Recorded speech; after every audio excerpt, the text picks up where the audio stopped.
Amis téléspectateurs, bonjour. Amis d'Afrique 54, bonjour. Merci pour votre fidélité à notre émission. Aujourd'hui, nous sommes chez Monsieur Patrice Nouma. Bonjour et merci Monsieur Patrice Nouma de vous recevoir dans votre splendide demeure, permettez-moi de le dire.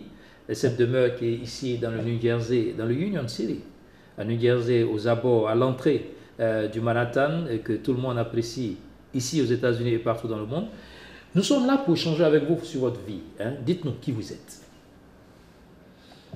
Vous savez, je suis Patrice Nouma, je suis un Camerounais et je suis installé aux États-Unis depuis plusieurs années. Donc j'ai essayé de m'intégrer comme tous les Camerounais qui vivent hors de leur pays natal. Ah, vous êtes bien intégré. Nous vous savons aujourd'hui homme d'affaires, comme les Américains le disent, successful, ici aux États-Unis. Vous êtes un producteur, vous êtes présentateur, vous êtes artiste, vous êtes ancien militaire, permettez-moi de le dire. Hein? Ça fait beaucoup de choses à la fois. Hein? Ça ne fait pas de vous une personne particulière? Non, je ne crois pas. Je crois que je fais partie des millions de Camerounais qui font la richesse humaine de notre pays, tant à l'extérieur qu'à l'intérieur. Les Camerounais, vous le savez, sont pétris de talent parce que vous parlez toujours de football quand on parle du Cameroun. Mais il y a des Camerounais artistes, il y a des Camerounais avocats, il y a des Camerounais professeurs, médecins. Nous sommes représentés dans tous les domaines de la société. Donc je ne me considère pas comme étant une exception. Donc j'essaie de contribuer comme je peux à ma petite échelle de notre société. Donc je ne me considère pas comme étant une exception. Bon, ok. Permettez-moi de parler de votre vie, spécificité par spécificité. Vous êtes artiste, vous êtes militaire, vous êtes homme d'affaires. Nous allons commenter par l'artiste que vous êtes. Vous avez dernièrement sorti un album en hommage à Jeanne Biya, l'ancienne première dame du Cameroun. Parlez-nous un peu de cela. Well, c'est la feu Jeanne Biya, oui. Merci beaucoup de me poser cette question-là. Vous savez, c'est un hommage pour moi mérité. Jeanne Biya était une grande dame, la feu Jeanne Biya, paix à son âme, et qui a beaucoup apporté à notre pays, le Cameroun. Et pour moi, vivre sa mémoire organisée à l'oubli m'intrigue un peu, et donc je me suis permis personnellement de lui rendre hommage à mon niveau, c'est-à-dire parce que je considère qu'elle fait partie du patrimoine, comme beaucoup de Camerounais aujourd'hui, artistes ou hommes politiques qui ont d'un moment ou à un autre de notre histoire, on fait parler de notre pays, on représenté notre pays au Cameroun comme à l'extérieur. Donc elle mérite un hommage régulier pour pérenniser son existence dans notre société, notamment au Cameroun. Vous parlez de oubli organisé. Par qui, selon vous? Je pense que notre gouvernement a pour mission de pérenniser l'histoire des fils de la République que nous sommes, quels qu'ils sont. C'est-à-dire que vous êtes un homme politique. Ça me rappelle qu'à un certain moment de notre histoire, il y a certains de nos parents qui ont combattu pour que nous soyons libres. On les appelait des maquisards à l'époque. Une histoire un peu biaisée. Mais aujourd'hui, on se rend compte que c'était des combattants qui voulaient la liberté, l'indépendance, la liberté des Camerounais. Aujourd'hui, je pense que nous devons les honorer aussi. Donc, Jeanne Biya fait partie de cela. C'est une femme qui a fabriqué un homme, tout du moins, contribué à la fabrication de son mari. On dit souvent derrière chaque grand homme se cache une femme. Je crois que l'inverse. Derrière chaque grande femme se cache un homme, parce que nous sommes trop prétentieux, nous les garçons. Derrière chaque grande femme se cache un homme. Donc, elle a donc produit cet homme-là au vu de notre société. C'est-à-dire qu'elle l'a mené aujourd'hui à devenir président, elle a contribué à tout ce qu'il faisait. Donc je pense que la moindre des choses qu'on puisse apporter à cette dame-là, c'est cette reconnaissance-là. On ne lutte pas avec les morts. Bon, la reconnaissance n'est pas faite par celui qu'elle a contribué à fabriquer, selon vous, c'est cela? Vous vous attaquez donc au chef de l'État? Non, non, je suis un citoyen. Je suis un citoyen et je considère que Jeanne Biya, elle fait partie du patrimoine camerounais. Elle n'appartient pas à Paul Biya.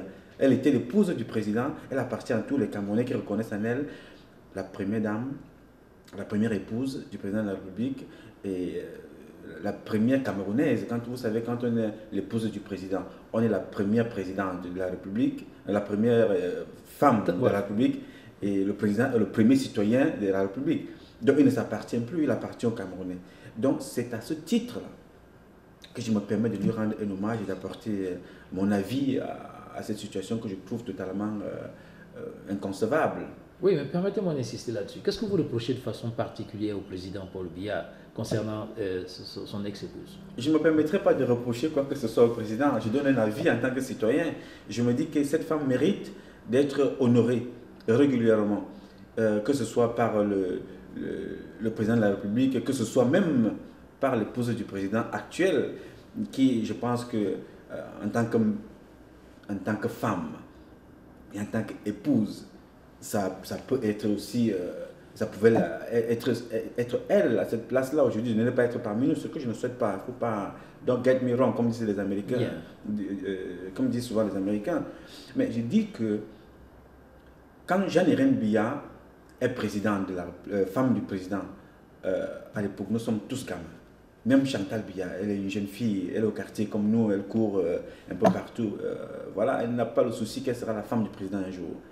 Donc, Jeanne-Irène Biya, par son charisme, elle nous a fait rêver. Par sa proximité, elle nous a fait envie d'avoir, même ceux qui n'avaient pas de parents, de sentir qu'on avait l'amour maternel qui venait de la haute hiérarchie, cette proximité-là. Alors, quand tu deviens la femme d'un président aujourd'hui, je te dis, voilà, il faut, l'exemple vient d'en haut, il faut quand même rendre hommage à cette femme-là que j'ai vue étant toute petite. Pour moi, c'est ça le véritable problème. Et ça me révulse encore plus parce que si Jeanne-Irène Biya avec un enfant, elle a mis au monde un enfant, je ne pense pas que ce serait ainsi. C'est pour ça que quand je prie Dieu tous les matins, je demande à Dieu de donner un enfant à toutes les femmes. C'est-à-dire que ce soit une fille ou un garçon, parce que ma tante est morte comme ça, sans enfant. Nous, on a dû batailler pour qu'elle ne sente pas ce vide-là. Mais elle a été, malheureusement, le bon Dieu l'a rappelé à ses côtés. Mais aujourd'hui, on essaie de garder l'image de façon positive. Régulièrement, il faut aller rendre hommage à sa mémoire. Ce n'est pas parce qu'elle n'avait pas d'enfant. Donc, ce n'est pas une histoire de Chantal Biya, mais c'est tout simplement une histoire. Soyons humains et pensons à demain. Parce que quand on a des enfants, il faut se dire que ça peut nous arriver à tout moment et que comment est-ce qu'on interprétera aussi mon absence demain. Pour conclure, Chantal Biya a une fondation qui fait de très bonnes choses aujourd'hui. Est-ce qu'elle aimerait que sa fondation vive ce que vit la fondation de Jeanne-Irène Biya aujourd'hui, c'est-à-dire qu'on efface le nom, la pavillon Jeanne-Irène Biya, ça n'existe pas, ou bien du moins on n'en fait rien du tout? Non, je pense que Chantal Biya soit là aujourd'hui, c'est bien. Qu'elle ne soit plus là demain, mais que sa fondation continue toujours à vivre et que nous continuions à la soutenir. Donc nous ne sommes pas là appelés à faire noyer nos mémoires ou les gens qui ont représenté d'une façon ou d'une autre l'image de notre pays de façon nationale et internationale. Non, ça ne doit pas se passer comme ça. Nous devons pérenniser des actions positives et reconnaître la valeur de nos hommes politiques, même s'ils sont opposants, puisqu'il y a des opposants au gouvernement. Donc comment on va s'opposer à la mort? On s'oppose à quelqu'un qui est mort, cette femme-là, elle est morte. Et respectons ce qu'elle a fait. Donc je suis outré en tant que citoyen, vous savez, en tant que Camerounais, je suis habité par la reconnaissance, l'effort, la compétence et le mérite. Le fait qu'on ne reconnaisse pas et qu'on veuille effacer la mémoire de cette femme-là me met dans tous mes états. Je n'aime pas ça du tout. Je n'apprécie pas. Oui, nous sommes un peu étonnés par cette position, M. Nouma, parce que nous, vous savons, nous avons eu dit que vous êtes très proche de Chantal Biya, dont vous parlez notamment de sa mère. Hein? Donc votre position nous étonne un peu. Dites-nous un peu ce qu'il en est. Je crois que vous avez eu pas de bonnes informations. Hein. Je ne suis pas très proche de Chantal Biya. J'ai eu la chance de rencontrer sa maman. J'étais à l'école militaire à Paris, en France, dont nous partions régulièrement monter la garde à la mission, donc à l'ambassade, quand Chantal Biya a accouché son premier fils, Junior, qui est aujourd'hui grand. Moi, je l'ai vu bébé. Donc j'ai rencontré sa maman. Après, il est rentré au Cameroun. Et sa maman est restée. Et j'ai contribué à ce que sa mère puisse obtenir l'aide médicale. Et ça, c'était avec le concours une Camerounaise aussi. Je vous disais, les Camerounaises et les Camerounais sont un peu partout et compétents. C'était la femme d'un Congolais, Djobala. Elle s'appelait Christine. Nous nous sommes levés très tôt le matin pour aider Maman Rosette, c'est son nom, à obtenir l'aide médicale. Elle a obtenu l'aide médicale, elle a obtenu les médicaments pour se soigner. Donc, je ne crois pas que c'était un acte pour moi humain. Vous savez, je suis attaché à ce côté humanitaire-là. Je suis très sensible aux parents. Donc, lui apporter mon concours, sachant que le traitement en France coûte trop cher. S'il y a une possibilité d'obtenir l'aide médicale, comme ça se faisait à l'époque, ce n'est pas comme aujourd'hui, ça devient très compliqué. Donc, c'est ce que nous avons fait. Alors, notre proximité est née de là. Et puis, sans plus, moi, je suis un militaire à l'époque.